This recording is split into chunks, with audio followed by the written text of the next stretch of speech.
রাজ্যে শুরু হয়েছে এসআইআর, রাজ্য জুড়ে উদ্বেগের পরিবেশ। এই পরিস্থিতিতে আশ্বাস দিল তৃণমূল, কোনো বৈধ ভোটারের নাম যাতে বাদ না যায় তা নিশ্চিত করতে বদ্ধপরিকর শাসক শিবির।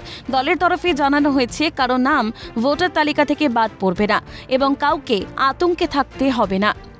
রাজ্যের প্রতিটি পুরসভা ও পঞ্চায়েত এলাকায় হেল্প ডেস্ক খোলার কথা জানিয়েছে তৃণমূল।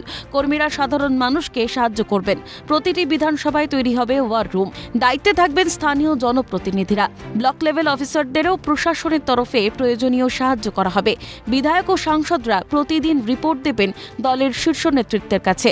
এছাড়া বিশেষ কিছু জেলার রিপোর্ট প্রতিনিয়ত আনানো হচ্ছে। দেখান, বয়স দেখান, সবাইকে দেবেন না, একমাত্র যারা অফিসিয়াল বিএলও আছে তাদের দেবেন।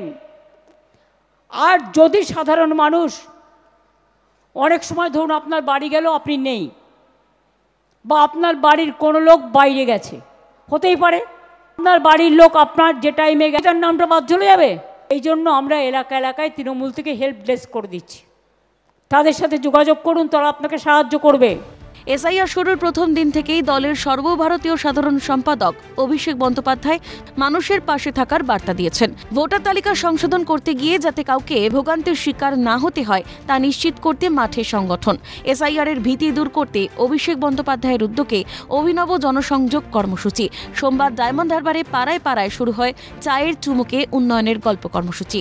একদিকে যখন ভুয়ো ভোটার বলে দাগিয়ে নাম বাতিলের হিড়িকে মেতেছে বিরোধীরা, অন্যদিকে এসআইআর শুরুর দিন শহর কলকাতায় মেগা র্যালি তৃণমূলের। আম্বেদকরের মূর্তিতে শ্রদ্ধা জ্ঞাপন করে শুরু হয় মেগা মিছিল। এসআইআরের প্রতিবাদ জানিয়ে জোড়াসাঁকোর প্রতিবাদ সভায় বিজেপির বিরুদ্ধে একের পর এক তোপ সেকেন্ড ইন কমান্ড অভিষেক বন্দ্যোপাধ্যায়ের। রাজা সাহার রিপোর্ট, ক্যালকাটা নিউজ।